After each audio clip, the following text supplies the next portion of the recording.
Brooklyn in the house. Brooklyn is everywhere. I want to thank Mark Morial for that kind introduction, and it's an honor and a privilege to be here in Harlem as always. And I want to thank every leader who is here, every organizer, faith leader, labor leader, for all that you have done. And it is certainly powerful to stand at the Adam Clayton Powell State Office Building Plaza for Freedom Sunday 2026 during our Juneteenth week of action. Make some noise. Make some noise. If you know you're free, make some noise. If you're celebrating Juneteenth, make some noise. And if you're not gonna take it, make some noise. 400 years of brutality, 400 years of slavery. And then there were the slave codes and the black codes, and then there was post-Reconstruction. And every progress that we've made, there has been pushback, a backlash. Every single time we've gone forward, they've pushed us back. But we are still here and we're not going anywhere. And then they're attempting to gut the Voting Rights Act. But no matter what they throw at us, we're gonna show up on Election Day. We're gonna show up in quiet defiance to all that they are doing and to let them know that the power lies in our hands and there's nothing that they can do about it. That we have been here before and we are still going forward in this country.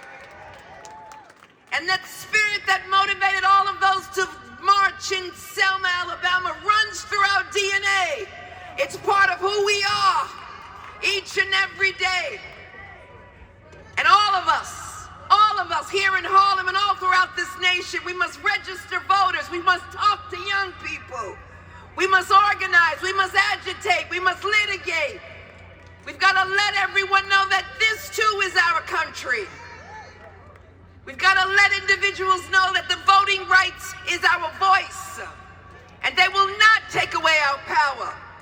On that bloody Sunday, we must remember that John Lewis and other giants of the civil rights movement, they endured the crush of batons, blood, sweat, and tears, the burn of tear gas in defense of our voting rights.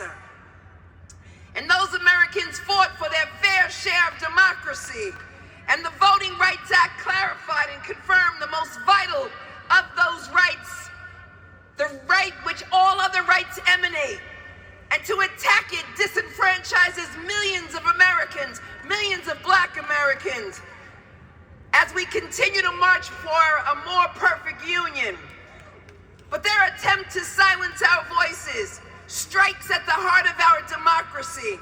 But this injustice will not stop our efforts to ensure that every American has representation and the resources they deserve.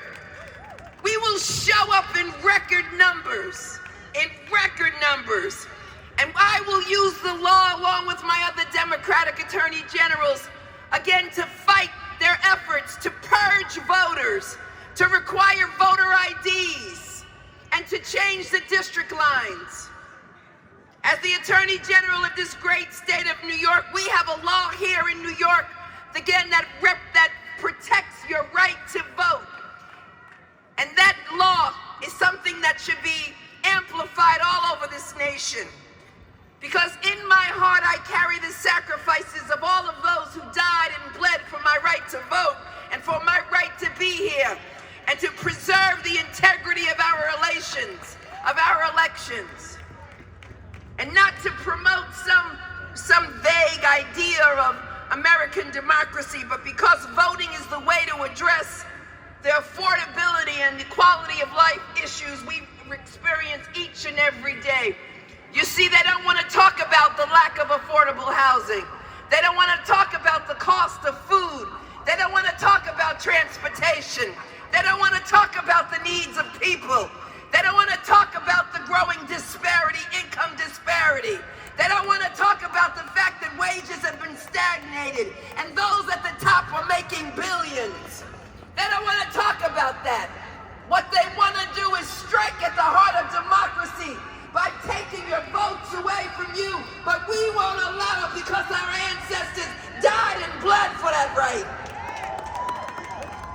Our government cannot meet the needs of this community.